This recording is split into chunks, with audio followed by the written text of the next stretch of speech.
Hello, my name is Earl McLaren. I'm a retail pharmacist in the states of Maryland and Georgia.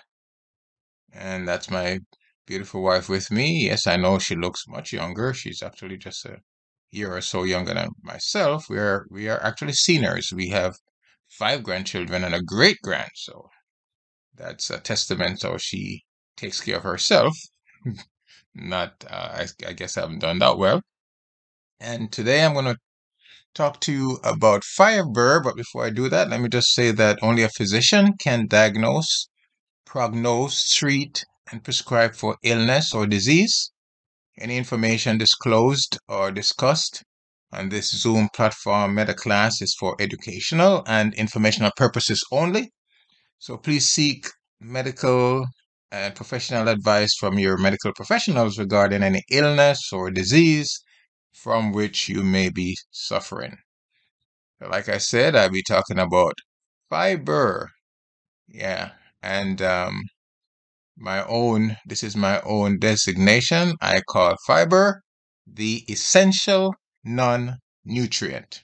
So here we go.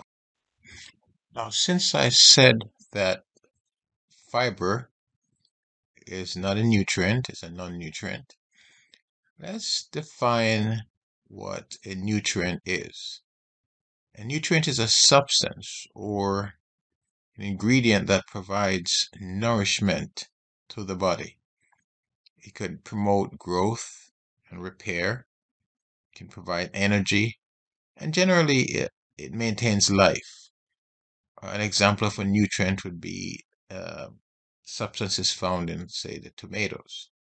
Tomatoes contain a lot of nutrients like vitamin C, that important antioxidant that prevents cell damage, among other things. Um, B complex, the B complex vitamins would be nutrients for the body. They play a role in maintaining good health and well-being, and they help in maintaining brain and nerve functions. Minerals such as iron, magnesium. Now we know that iron is a very important element in the blood and is an integral chemical part of the hemoglobin that carries oxygen in the blood. Potassium would be a nutrient. Potassium helps in muscle contraction and regulation of heartbeat, among other things. And phytochemicals are contained contained in tomatoes. Now, phytochemicals are biologically active compounds found in plants, and they actually protect the plants from diseases and other things.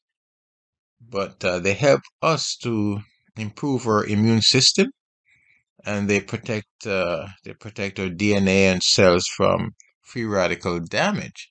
So those are nutrients. That's what nutrients do. Fiber is not a nutrient because the body cannot absorb it. But it has been shown that inadequate intake of fiber can increase the risk of developing certain medical conditions. And therefore, for that reason, I call fiber the essential non-nutrient. Now, I grew up in Jamaica, and when I grew up in Jamaica, it was my responsibility to roast corn, and breadfruit, and yam, and other staple foods. And I accomplished that by lighting a fire. The fire was the energy source that I used to do the job. So, with some kerosene oil or a piece of paper and a stick of match, I created an energy source to do the job. Now, the body uses energy to facilitate all its chemicals and its chemical and biological reactions and processes, but it can't use fire. It uses glucose, actually. So the body uses glucose to accomplish this task. So it takes a glucose through a series of complicated reactions and steps, and make something called pyruvate, which is a carbon carrying molecule, very important carbon carrying molecule, and ultimately forms what is called ATP, ATP adenosine triphosphate. And ATP is the flame of the body. Now, the body will store some of that excess glucose as fatty acids and can actually use it, break it down and use it in times of extreme hunger and stress. It will also preferably store the excess glucose as glycogen. And the body also breaks down this glycogen in times of catabolic needs, preferably to break down a fat. But what it does is converts this glucose to ATP, the energy source of the body. And this ATP, adenosine triphosphate, is the energy carrying molecule found in the cells of all living things. And ATP captures chemical energy obtained from the breakdown of the glucose and releases it to fuel other cellular processes. So that's how the body works. It uses glucose as its source of energy. Now, one of the most important functions of fiber is to reduce the sugar load on the body systems. That is to reduce the amount, the concentration and frequency of sugar entering the bloodstream from the stomach. And in order to highlight this function, we are going to briefly look at the structural composition of sugar. And hopefully in doing so, this will also help us to define fiber. So let's do that. Now, another name for sugar is saccharide. It comes from the Greek word meaning sweet or just sugar. And the smallest unit of sugar molecule possible is a monosaccharide. This is the very lowest empirical unit that sugar can exist and remains as sugar. If one were to subdivide this monosaccharide unit any further, we would get the carbon atoms, the individual hydrogen atoms, and the oxygen atoms in their individual numbered composition, but these would be devoid of the properties of sugar, like its sweetness. And so here are some monosaccharides. Fructose. Fructose is found in fruits, honey, table sugar, and it's twice as sweet as glucose. Glucose, another name for glucose is dextrose. In the hospital, they use dextrose. They use it in the hospital intravenously to hydrate, to elevate blood sugar levels, and sometimes to provide energy for the sick person. Glucose can be found in grape sugar, corn sugar, and blood sugar. Another monosaccharide that is not often spoke about in the media or anywhere else is galactose. Galactose is found in milk. Now, if I took a molecule of fructose and a molecule of glucose and chemically combine them together, I'll get sucrose. Sucrose is also known as table sugar or cane sugar, beet sugar, and is primarily found in vegetables and fruits. If I took a molecule of glucose and galactose and combine them together, I'll get lactose. Lactose is found in milk. And anyone who is lactose intolerant know very well how bloaty and crampy their stomachs can get if they drink regular milk.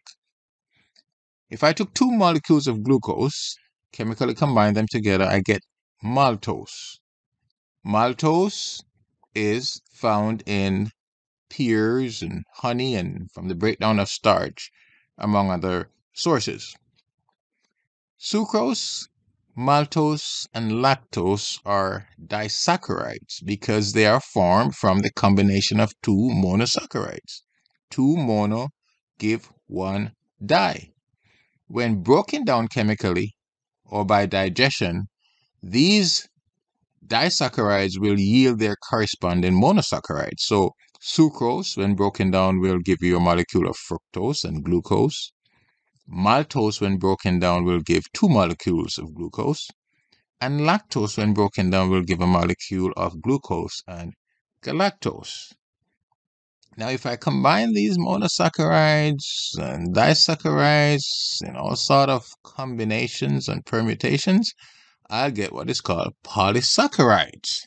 Polysaccharides are larger molecules of sugars that can be split up by hydrolysis, so by digestion, into monosaccharides and what are called oligosaccharides.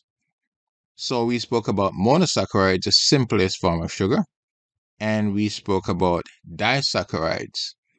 Well, if we have 3 units of sugar together, those are called trisaccharides, and 4 units would be tetrasaccharides, and 5 units would be pentasaccharides. 6 units would be hexasaccharides, and 7 units heptasaccharides, 8 units octasaccharides, 9 units nanosaccharides, and 10 units, you get it, you guessed it, decasaccharides. These 3 to 10 units of simple sugars are referred to as oligosaccharides. So from the trisaccharides all the way to the decasaccharides, they are referred to as oligosaccharides. When you hear the term oligosaccharides, they're referring to the 3 to the 10 units of polymers of sugars put together. Over 10 units are called polysaccharides. So the polymers of sugar units greater than 10 are called polysaccharides. But generally speaking, you will hear monosaccharides, disaccharides, and polysaccharides. Polysaccharides referring to both the oligosaccharides and the larger units of sugar. Polysaccharides can be found in plants. Polysaccharides can be found in humans. Polysaccharides can be found in bacteria and even in fungi. Examples of polysaccharides would be chitin. Chitin is a polysaccharide found in the exoskeleton of arthropods. Example, crustaceans like crabs. Chitin can also be found in the cell walls of fungi. Another example of polysaccharide is glycogen. Glycogen can be considered the starch of our bodies. Starch is an example of polysaccharide, and that can be considered the glycogen of plants. Both glycogen and starch are polymers of glucose string together, glucose molecules strung together. Another example of polysaccharide would be the substance called hyaluronic acid. Hyaluronic acid is that natural substance found in the fluids of our eyes, our joints, and other tissues. And it serves a very important function in that it's lubricant and it offers a cushion to those systems. So let's talk about starch. What is starch? Well, starch is a polysaccharide. Starch is simply a combination of glucose molecules strung together that makes starch. And here's a chemical representation of what starch is. This particular substance, this particular polysaccharide in starch is called amylose. Amylose is one of the polysaccharides found in starch, and it is straight chained, just a string of glucose strung together in a linear fashion. Amylopectin is the other polysaccharide found in starch, but instead of being straight chained, it occurs in a branch configuration. So we find both amylose and amylopectin in starch. One is straight chained and one is branch chained. And so plants take glucose molecules and build them up into starch. Our body does the same. But our body does the same, but we do not call this starch, we call it glycogen. You could say our glycogen is like a combination of amylose and amylopectin because it's both straight chain and branch chain in a way. Now, here's the point I am trying to make.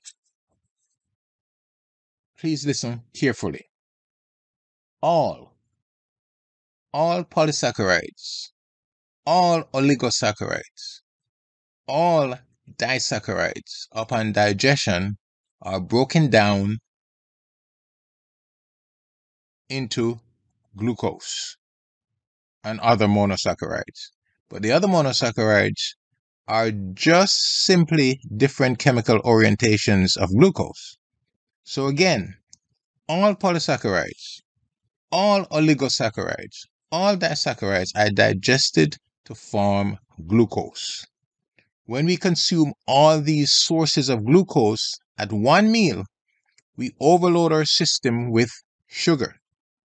An overload of sugar in our system over time can lead to diabetes. And diabetes, my friends, has serious health complications. This is where fiber comes in.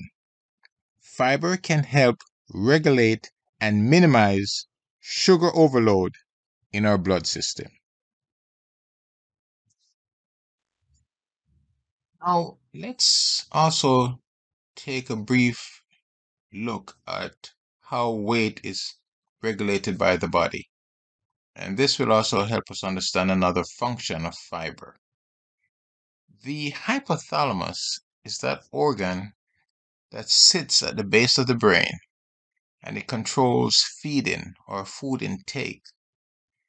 It basically interprets and integrates input signals coming from the stomach and the rest of the body. It receives what is called adiposity or fat signals that are sent to it via the bloodstream. And two of these signals are the proteins leptin and insulin. Now, leptin is a satiety protein or peptide, and it is produced in the fat cells. Now, we used to think that fat cells are non-functional fatty globs that just sit in the body producing weight. But actually, fat cells actually produce a whole slew of chemical hormones. For example, while insulin makes the body cells more sensitive to sugar, and insulin is made in the pancreas, fat cells produce a substance called adiponectin, which in turn makes the body cells more sensitive to insulin and therefore helps to control blood sugar levels.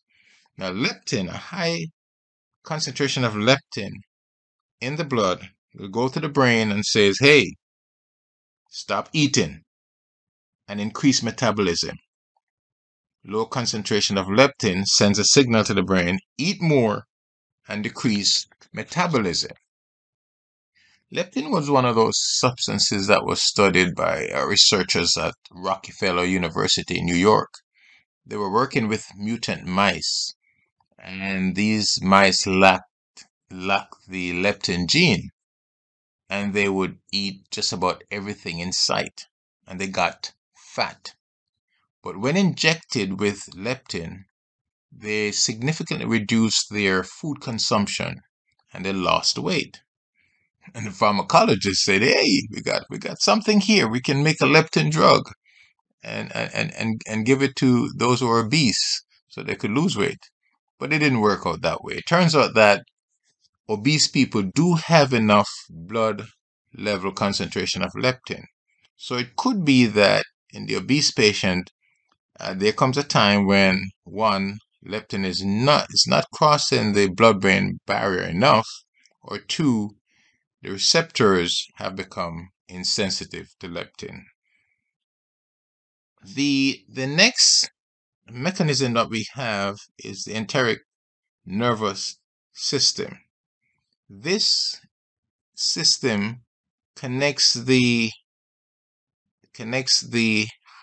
stomach to the hypothalamus by way of the vagus nerve. The enteric nervous system relates the mechanical state of the stomach to the brain. So if the stomach is full and therefore extended, as in when we eat a lot of fiber, then it sends a signal to the brain, stop eating, and increase metabolism. Conversely, if the stomach is empty and therefore contracted, the signal is sent to the brain, hey, start eating, and reduce metabolism. The third mechanism that we have is the gut enzymes, that these regulate food intake as well. We have, for instance, ghrelin. Ghrelin is a hunger peptide produced mainly in the stomach, and it sends a message in high concentration, I am hungry. Eat more and reduce metabolism. The other one is GLP-1, or glucagon-like peptide 1. It's also called incretin hormone. This hormone is produced by the parietal cells in the stomach and crosses the stomach into the blood when there's food in the stomach, and it sends a signal to the pancreas to increase production of insulin and release the insulin. We actually have some medications that mimic the action of GLP, and because GLP-1 is called incretin hormones, these medications are called incretin mimetics. One of them you probably heard of is exenatide or Byetta. They have the long-acting version called Bydureon as well. And you might have heard of Trulicity, that is dulaglutide or dulaglutide. Another one is Victoza or liraglutide, liraglutide you can call it. And another one, a very popular one, is Ozempic, given once a week. It is called semaglutide. These are incretin mimetics, and they are actually mimicking the action of GLP-1, helping the the pancreas to produce insulin. We also have PYY, peptide, or also called peptide YY, or peptide tyrosine. And this is a protein that's released in the gut as well in response to feeding. And it is called an anorexigenic protein in that it reduces appetite. So these are some of the mechanisms that regulate weight control in the body. And fiber can be regarded as an integral part of that process. Now, what exactly is fiber? Well, fiber is actually a polysaccharide that the body cannot digest or break down. Fiber is actually a polymer of sugar molecules put together in a chemical configuration that the enzymes in our stomach cannot break down and digest. Now, cows do have a certain bacteria in their stomach called ruminococcus that can actually break down the cellulose in fiber into a variety of nutrients that can be absorbed by the cows. But we humans can't do that. And so for us, fiber has to serve other functions. Now, there are basically two types of fiber. There's the soluble fiber, and soluble here does not mean that this fiber will dissolve in water or any other liquid for that matter, but it means that the fiber actually absorbs water and form uh, soluble fiber. And examples of this type of fiber would be gums. Gums are tasteless and they're thickening agents and emulsifying agents. Emulsifying agents actually stabilize emulsions.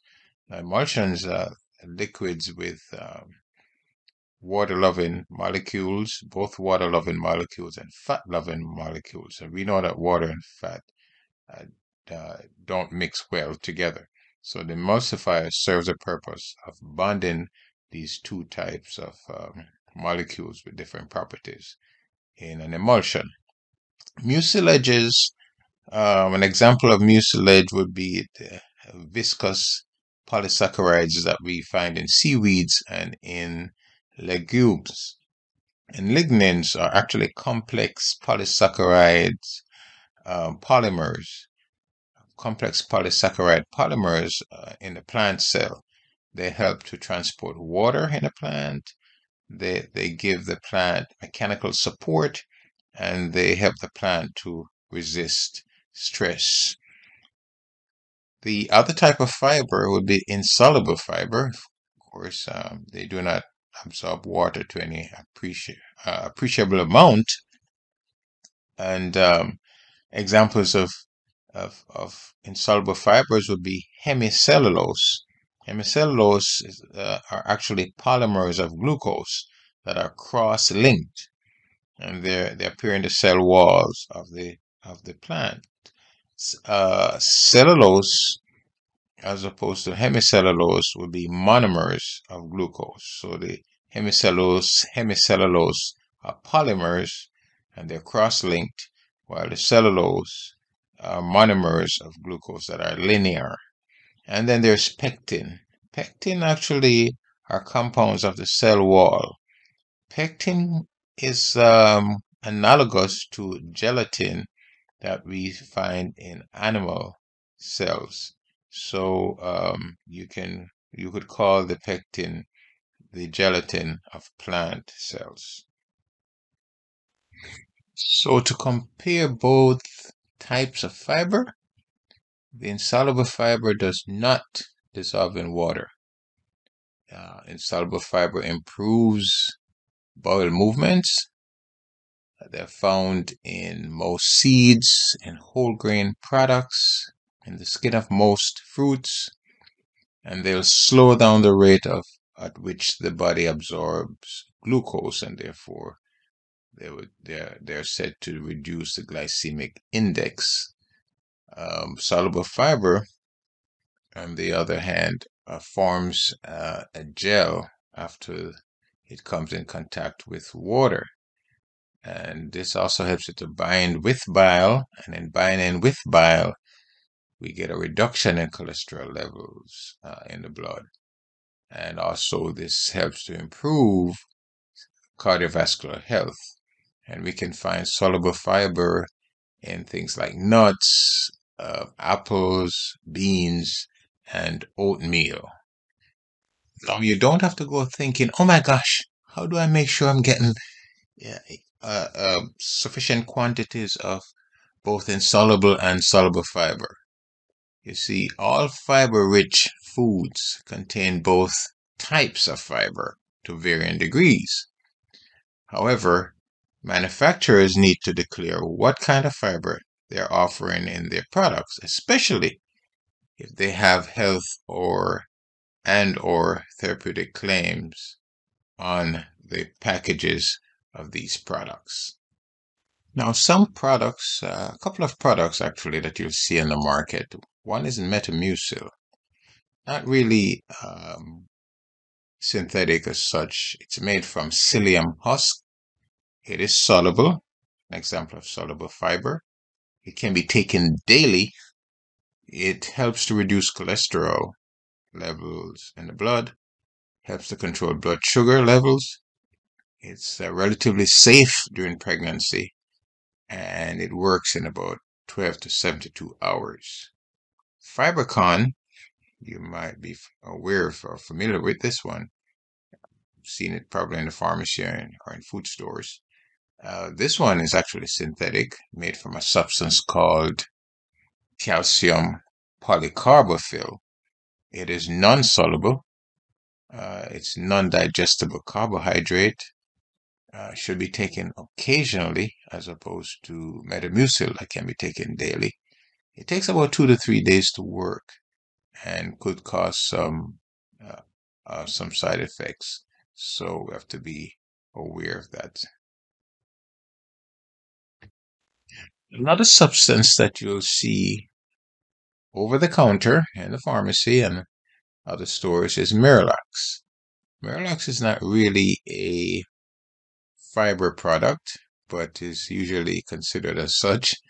It is actually an osmotic laxative, and it works with water in our body to cause defecation. It's actually made from a product called polyethylene glycol and is most popularly used as a pre-cleanse prior to colonoscopy surgery. With Miralax, you'll take a capful of the powder and dissolve it into 6 to 8 ounces of water or your favorite beverage and drink once per day. Please do follow the instructions and precautions that you read on the bottle or on the label. So let's look at some of the functions of fiber. Some of these you would have already known based on what we have discussed so far. Fiber reduces the glycemic index. The glycemic index represents the relative rise in blood sugar levels after about 2 hours or so after eating a meal. When this rises low and slow, it's a desirable thing. So fiber helps in reducing that value. Fiber keeps the sugar levels under control. We discussed that and how that can happen when I talked about the monosaccharides, the disaccharides, and so forth, polysaccharides. Fiber keeps triglycerides levels under control as well. Fiber feeds the bacteria in our ecosystem or the microbiome. The ecosystem, when we say ecosystem, we're talking about a community of interacting organisms and their environment. These organisms, where we're concerned, would be the bacteria. So we call it the microbiome. So the fiber feeds the bacteria in that system. Fiber breaks down food the body can't digest. Fiber produces important nutrients. Fiber regulates the immune system. We'll talk about that a little later. And fiber protects against the proliferation of harmful bacteria.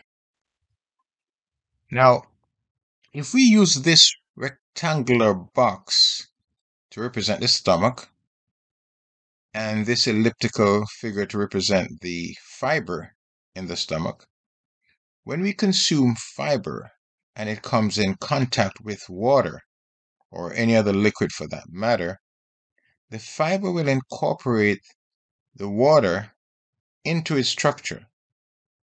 This will cause the fiber to swell.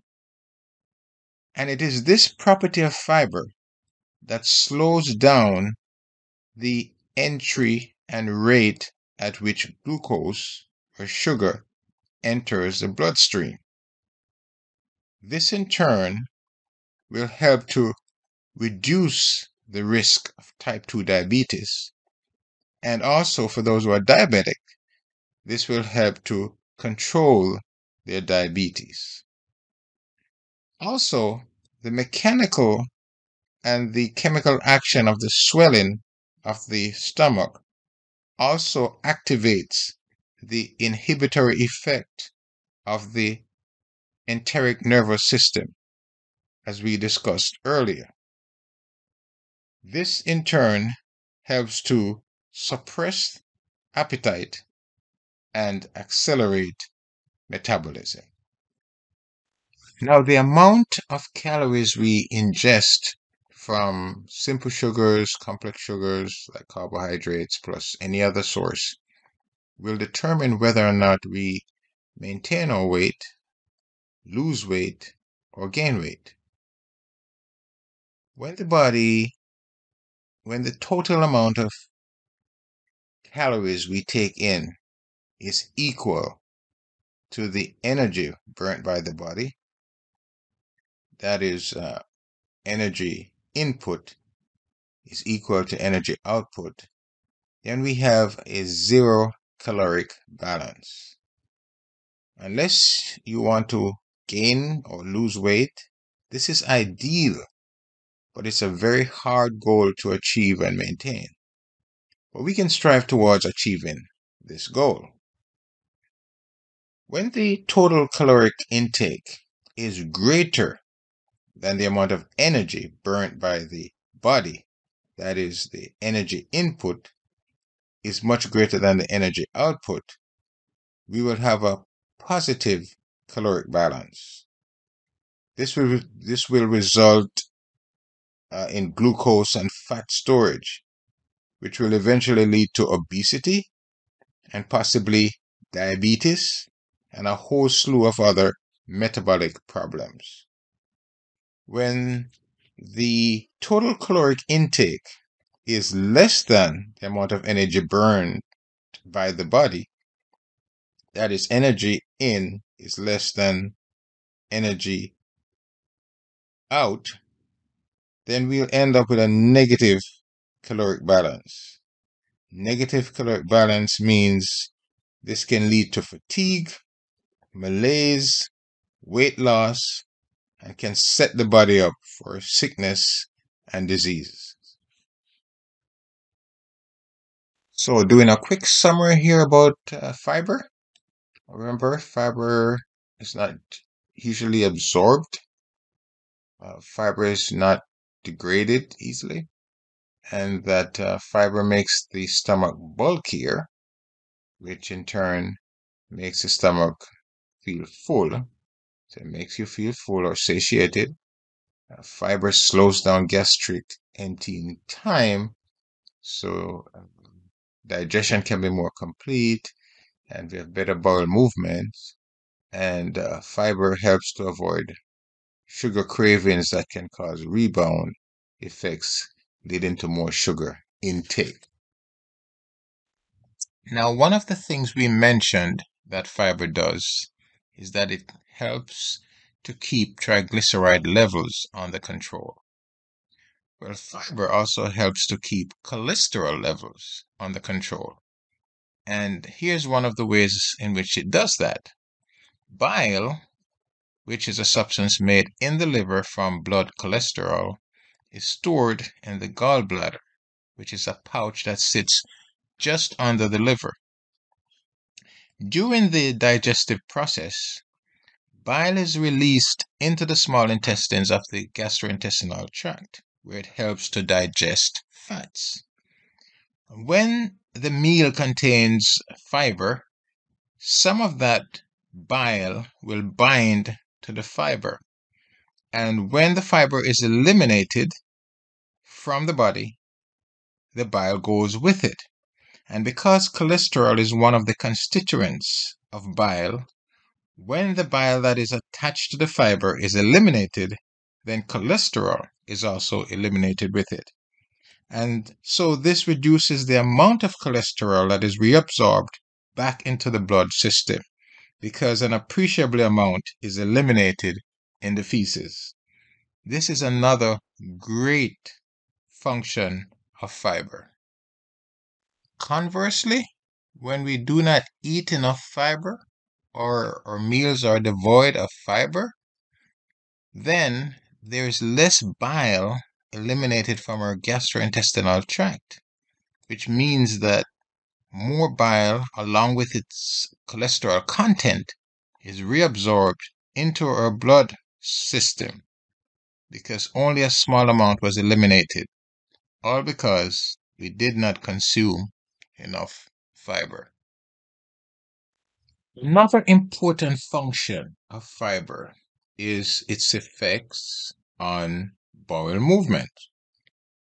Now, both fiber, insoluble and soluble fiber, improve digestive health, and they do so by creating bulk in the stool, which helps to regulate bowel movements.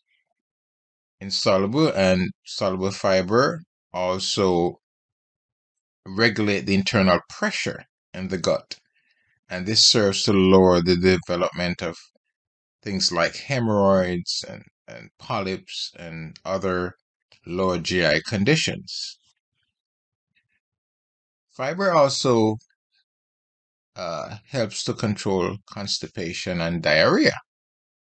The insoluble fiber helps to control constipation, and it does so by incorporating water into its structure, and by doing so it adds bulk to the stool, thus helping the stool to pass through the intestines quicker. The soluble fiber helps control diarrhea, and it does so by soaking up extra water in the digestive tract, thus improving the consistency of the stool, which in turn reduces urgency and bowel movement frequency. And so both soluble and insoluble fiber help to improve gastrointestinal functions. Now let's talk about fiber and fermentation. Fermentation may sound like an undesirable process, but it is actually a beneficial process in the digestive tract. The microbiota, or the good bacteria in our gut, are capable of degrading some types of fiber in our gut. And two of these are the beta glucans and the oligosaccharides. The beta glucans are fibers from the cell walls of bacteria, fungi, yeast, and some plants. And they're actually polysaccharides of glucose units, or glucose monomers as they are called. And they are linked together in certain configuration called beta linkage. Thus they are called beta glucans. The oligosaccharides we have discussed earlier. They're actually polysaccharides of certain lengths. And these are worked on by the good bacteria to be fermented. Now, the fermentation process occurs largely in the colon and leads to the formation of short chain fatty acids and some gases like hydrogen, methane, and carbon dioxide as byproducts. This process of fermentation allows the cells to produce energy in the absence of oxygen, and the short chain fatty acids that are formed in the process are important and invaluable. The short chain fatty acids that are formed are primarily acetate, propionate, and butyrate. Short chain fatty acids are like signaling chemical devices that help with carbohydrate and fat metabolism at the cellular level. They also help to maintain intestinal barrier integrity. They aid in mucus production. Now, mucus has a substance called mucin, which is actually a glycoprotein. It's a combination of glucose and protein. And mucus has other substances in it as well.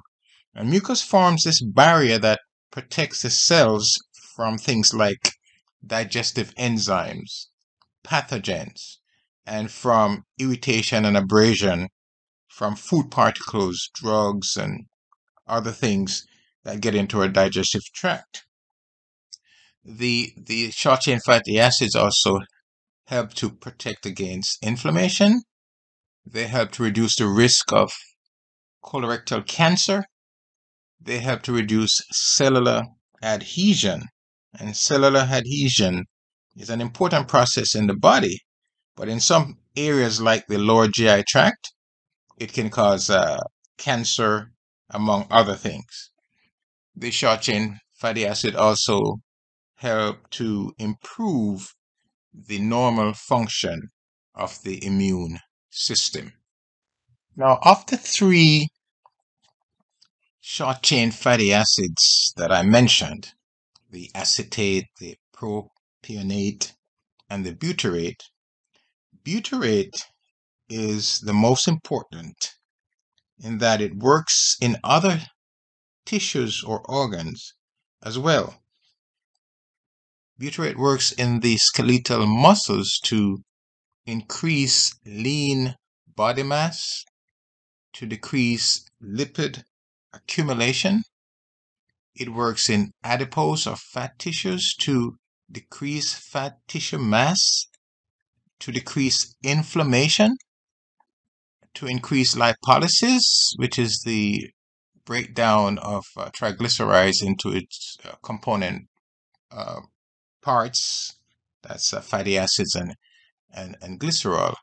And this serves to gives energy to the body, among other things. Butyrate also works in the adipose tissues to increase leptin production and secretion. And we discussed leptin earlier. It's a satiety protein that tells the body when to eat and when to stop eating. Butyrate works in the liver to decrease the inflammatory mediators. These are substances that act on the blood vessels and on the cells to promote inflammation, and there's a whole slew of them: prostaglandins, inflammatory cytokines, and chemokines as well. Butyrate also works in the liver to reduce lipid deposits and also to enhance antioxidant activity.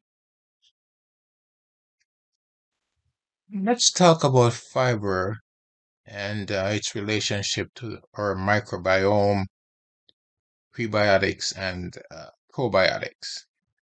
We know that our intestines are colonized by a host of bacteria called the intestinal bacteria flora, which is the old term.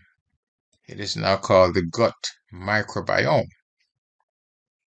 There are as much microbes in our gut as there are human cells in the body, if not more.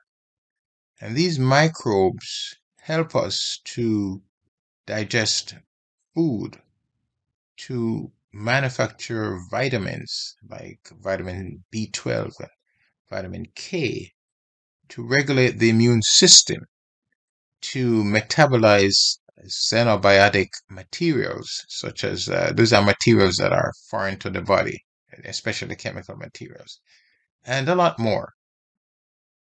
We in turn provide nutrients that the bacteria need to survive.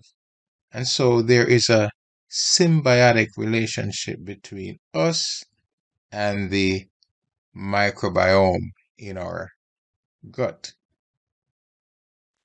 Now, these microbes or microbiome live in symbiotic proportions and relationship to each other.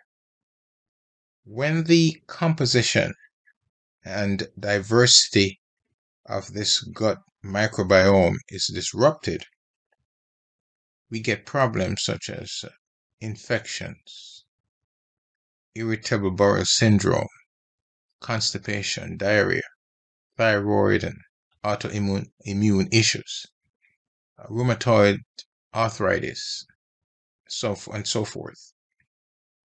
The imbalance and disruption could be caused by anything, ranging from factors such as infection, poor diet, inconsistent sleep patterns, exposure to antibiotics, and even lack of exercise and sickness, among other things. So this imbalance and disruption is caused by all these factors. But when the diet is rich in both soluble and insoluble fiber, then the microbiome growth and diversity are stimulated and facilitated.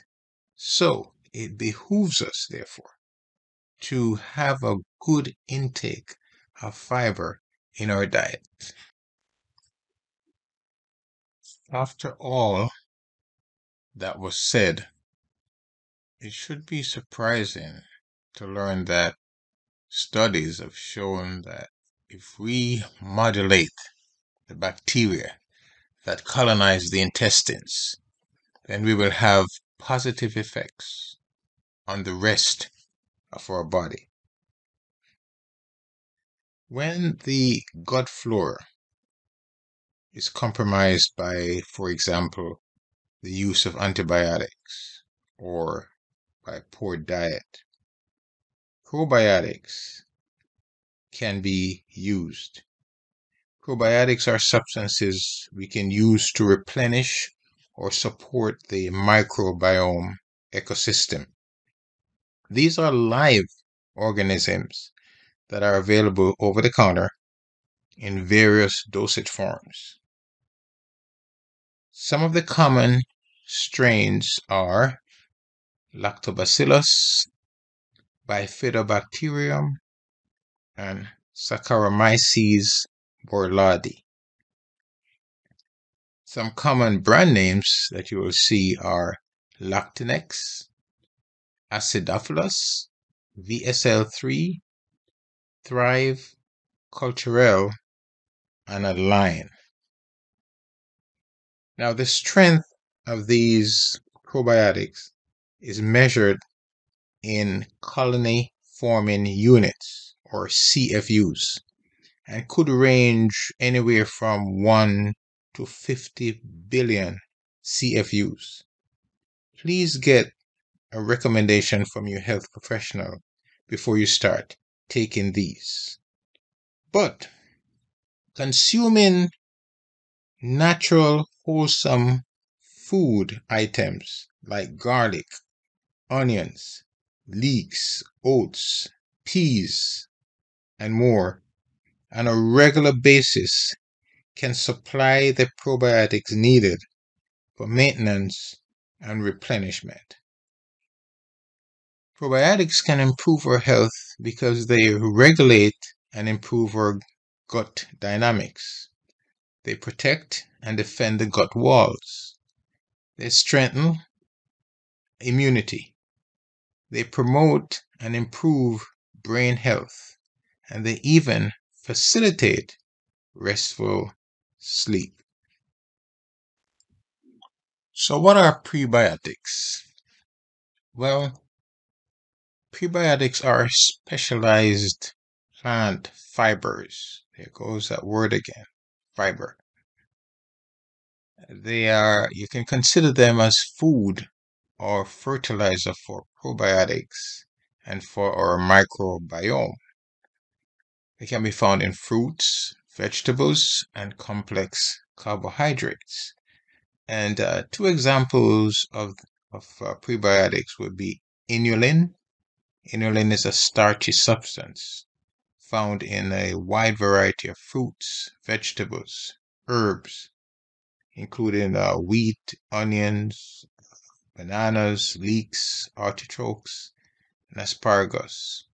The other example would be fructooligosaccharides. And there goes that word again, oligosaccharide. We discussed it earlier. And we talked about fructose, that monosaccharide. So this is a chain of plant sugars taken from asparagus, Jerusalem artichokes, and soybeans. And it can even be produced in the laboratory. Now, because prebiotics can undergo rapid fermentation, leading to increased gas, bloating, and diarrhea, or even constipation, they should be used with caution in people with lower GI conditions, such as irritable bowel syndrome. Now let's talk a little bit about fiber and immunity. Immunity, that ability to prevent or resist or ward off or even overcome pathogenic invasion of our bodies. We usually think that our immune system is primarily in our bloodstream, but the truth is, a large portion of our immune system is in our gastrointestinal tract. In fact, it is said that our gut hosts more than 70% of our immunity, impacting digestion, or lungs, or heart, or brain, the whole body for that matter. So perhaps the key to solving many of our ailments, especially those that are immunity related, is to enhance and maintain gastrointestinal health.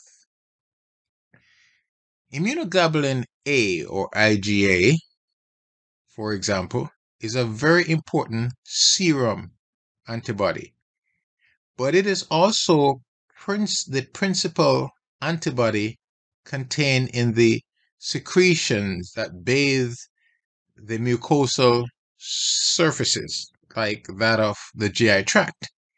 You will find it in fluids of the mucous membranes, such as saliva, tears, and nasal secretions. In fact, the amount of IgA in the mucosal membranes is greater than all other types of antibody combined. Immunoglobulin A, or IgA, as we said earlier, lives mostly in the gut. And it does something interesting there. It binds to the surface of the good bacteria only. It's a biochemical process called tagging. Then the bacteria that are bound to the IgA bind themselves to the epithelial cells of the gut wall. Now they are welcome to stay as guests or part of the family. The rejected bacteria, or the bad ones, can now be forced out of the intestines. IgA also helps to preserve the tagged bacteria if they are threatened.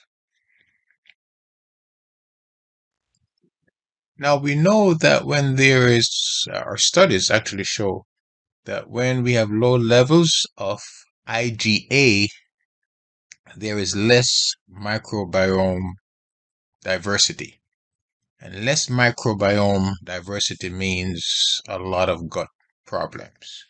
However, high levels of IgA will result in large microbiome diversity. Now, how does fiber come into play here? Well, we said earlier that bacteria will work on fiber to produce, especially the soluble fibers, to produce short chain fatty acids. Short chain fatty acids such as acetic acid, butyric acid, and propionic acid. These short chain fatty acids in turn will increase IgA secretion. And that's exactly what we want, an increase of IgA secretion. There's also a process called histone deacetylase inhibition, or HDI.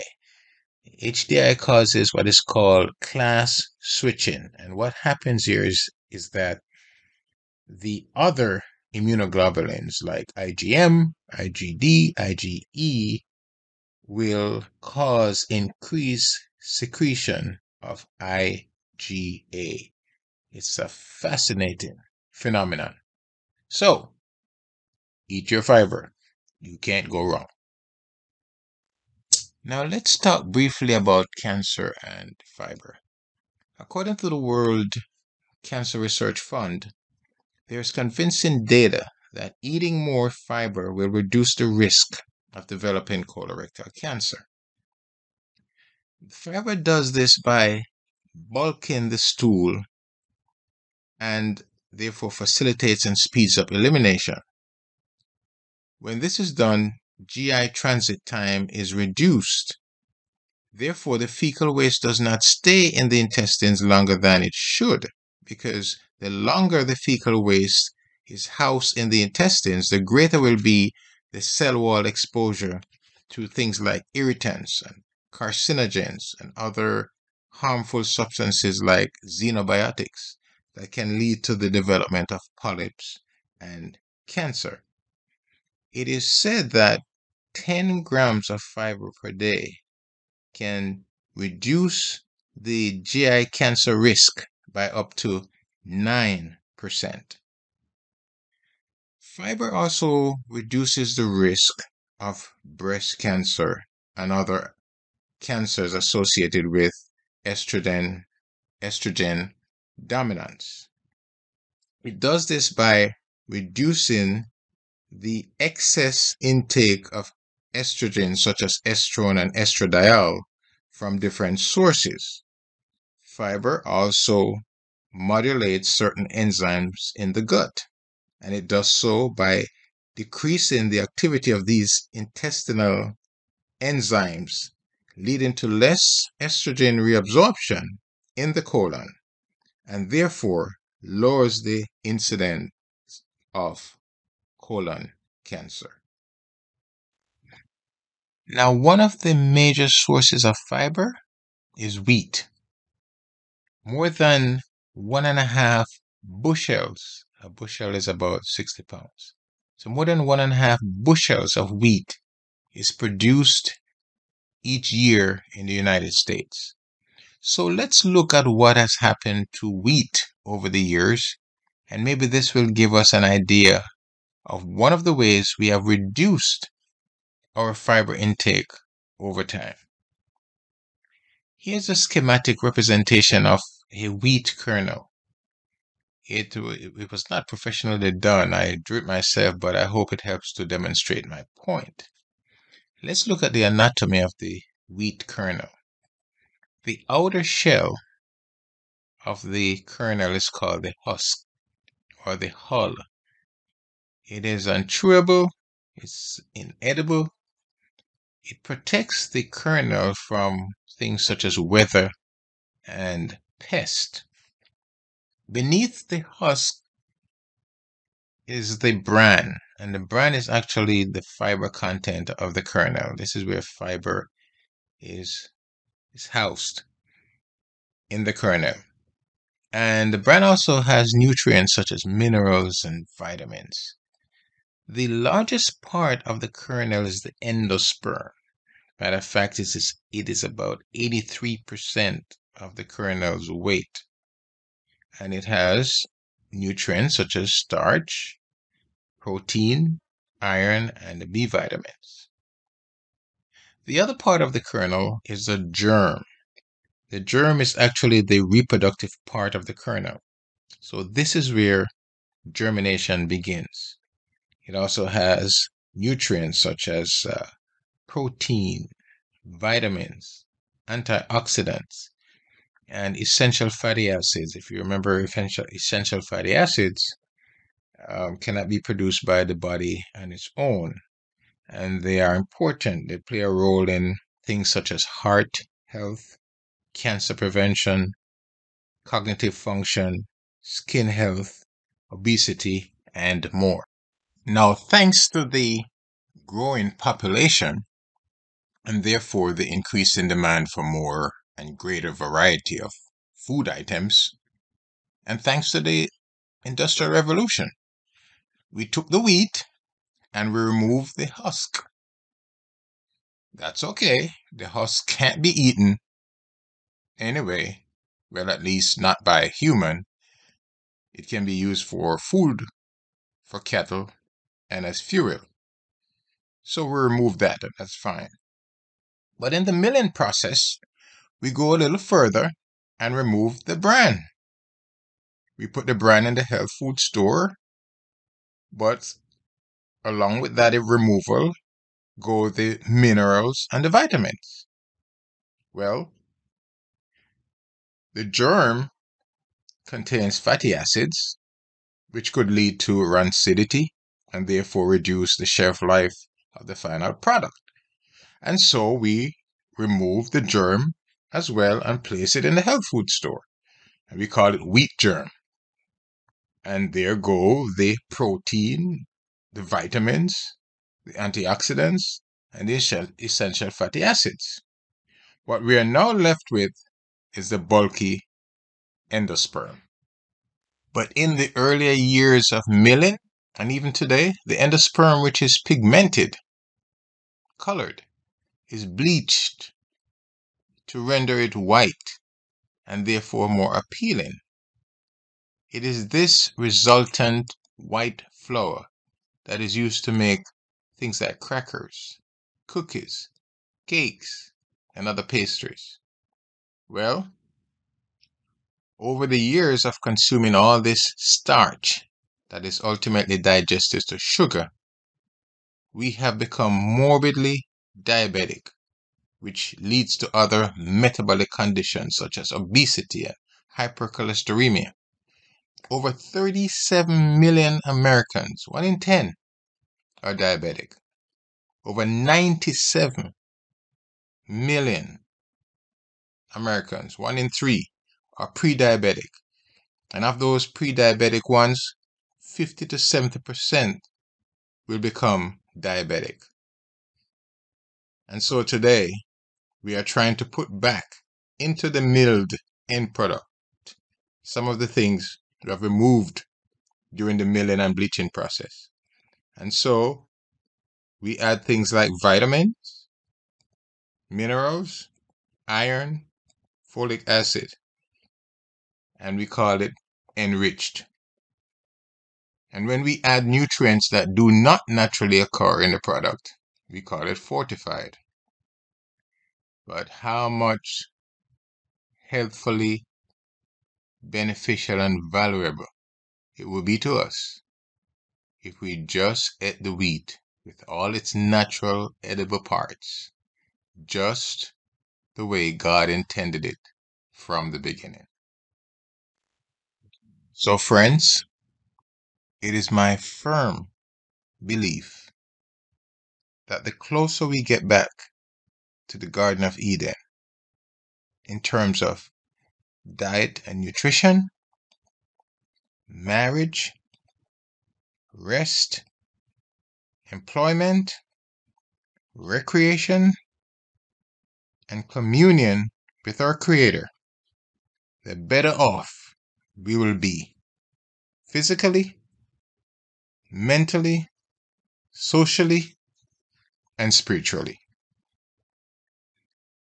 And so, friends,